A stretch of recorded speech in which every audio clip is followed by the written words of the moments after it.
Hi, I am going to talk to you today about how not to bring everything plus the kitchen sink whenever you go outside to draw or paint. So let's get started. You will want to bring just one type of support. When I say support, that means either your piece of paper or your canvas or something like that. Don't bring a whole bunch of stuff. One really nice thing that I've found to use is Bristol Paper. It's really smooth, and you can use acrylic on it. You could use ink. It's good for dry media or wet media. I've used acrylic on it, so that's kind of a good all-purpose thing that you could use. Or I have torn up sheets of watercolor paper of different sizes, and I just bring like a couple of these with me. Or, you notice that I'm saying or a lot. You just don't want to bring everything. Or my sketchbook. And I just bring my sketchbook if that's what I know that I want to do. So that I'm not just overloading myself. Like here's one I did on site in my backyard. And that alone took me about 3 hours to make. And I was just relaxing and just painting along. Or if I'm doing watercolor, I might bring one watercolor pad and not bring my sketchbook. So you get the idea. It's kind of like just pick one thing and stick with it. You'll be freer. The next thing that we've got is 2 materials to choose from. That's kind of like I might bring a pencil and a Sharpie because I'm not sure which one I'm going to end up using.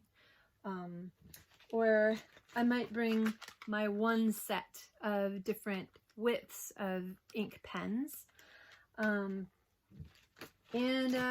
just don't want to bring like everything, because this kind of stuff you might think doesn't weigh a whole lot, but it adds up.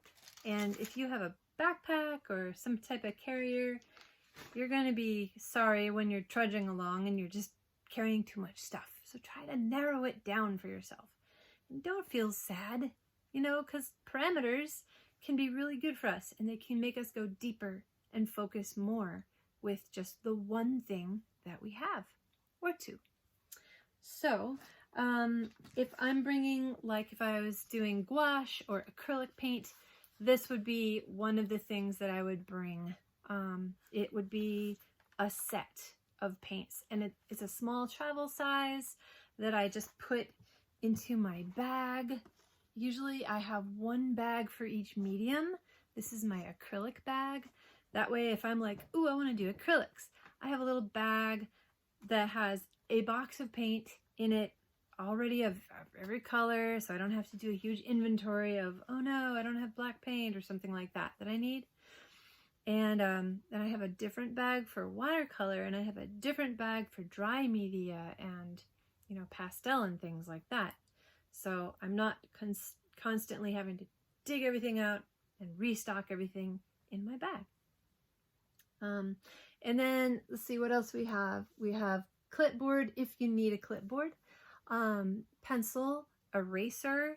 So I generally like to just bring one kneaded eraser. This is kind of about being in the great outdoors, and you're just simplifying everything.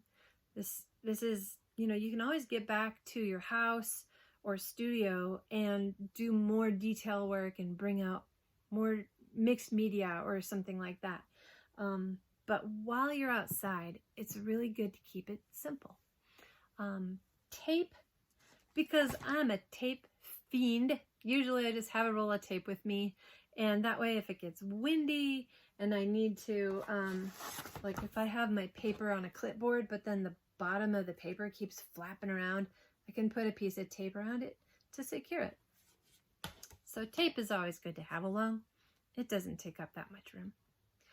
And then the viewfinder idea is it just kind of gives you, you've seen artists do like this kind of thing when they're looking through and they're trying to like compose their shot with their eyes.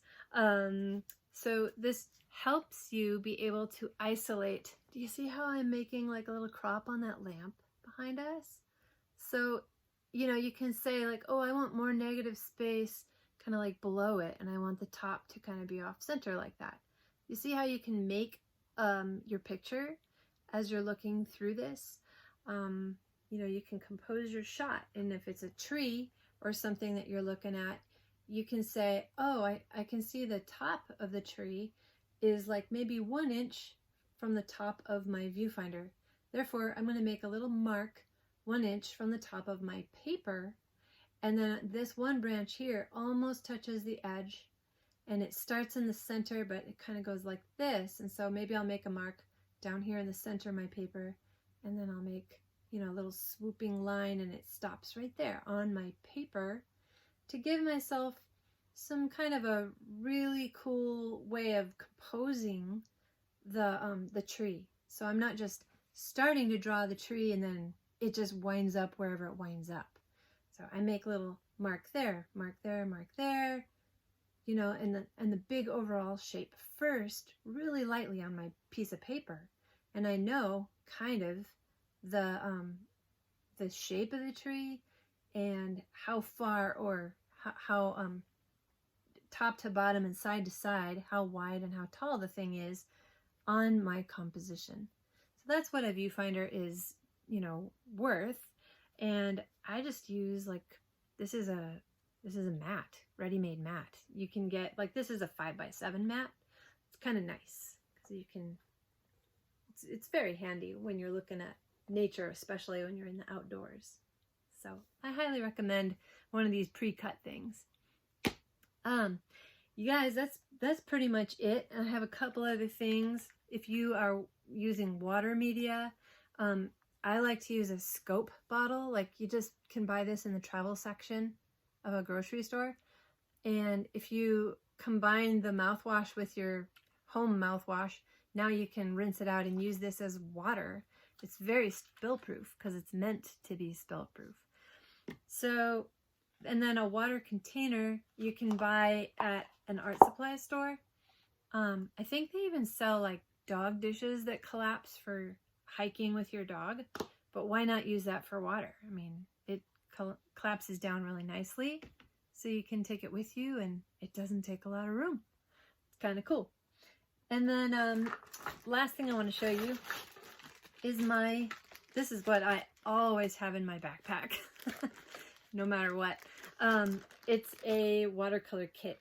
So I've got a reading light. So when I go to church and they shut off all the lights for worship, I'm still able to draw and paint because I have a reading light. So that's kind of cool. This light of mine. So that's going to go in my backpack all the time, as well as a little squirt bottle so I can get the cakes wet of my watercolor set. This is my Winsor & Newton watercolor set, and I bought it like eons ago. I love this thing so much. One of the cakes came out. But yeah, this has tons of colors in it.